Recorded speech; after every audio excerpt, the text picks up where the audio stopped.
The step that is most fun is about to begin. So I'm just gonna walk you through some of the steps that I did to create my surfboard. Not too much, not too much explaining, but definitely some things to note, some errors that I could fix on the next time. I'm just cutting right now, just the cloth, laying it over, make sure it's nice and neat.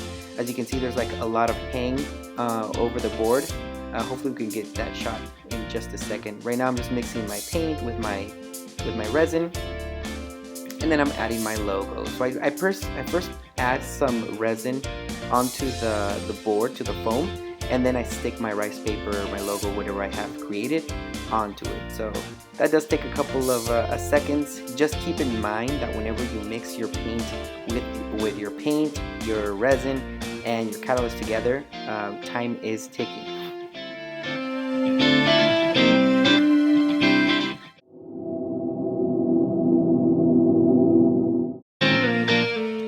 The pour is one of the most important things to get all of your deck covered with resin, and when using two fiberglass layers, it is very important that the resin seeps into both layers and reaches some of the foam so it can stick and harden. As you can see, I started at the opposite side of my surfboard, which I started correct, but then I started bunching up my work. I work a lot slower, and you can see that I'm going kind of slow. I should have been going faster, working the resin up and down the board, but I stop and it's uneven, and you can tell by the work.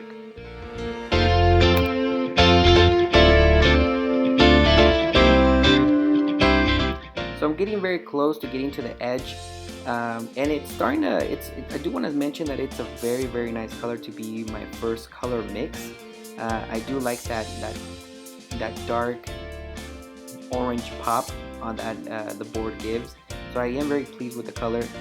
What I should and will do a lot better would be make sure that I soak the edges. As you can see, I'm trying to get the rest of the board all soaked in and the borders saturated with color. I'm running out of time. I know that time is ticking, and then I even reach for the bucket and try different techniques to wet the edges because I'm running out of resin.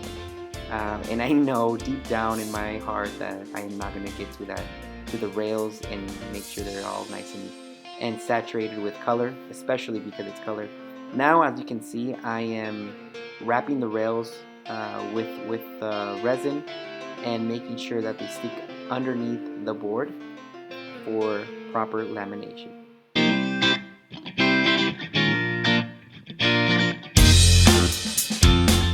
Again, these rails are going to come out kind of dry, so I will have to use a razor blade and cut them. I think the important thing was that I laminated the deck, the entire deck, evenly with resin. That's what my hope was, and it looks like it will come through.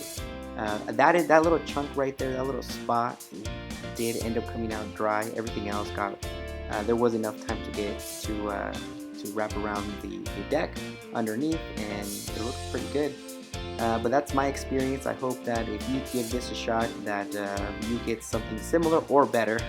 I would expect something better, but I hope this helps you in making your own and shaping and glassing your own surfboard. Let me know what you think. Put a comment in the comment section. There it is.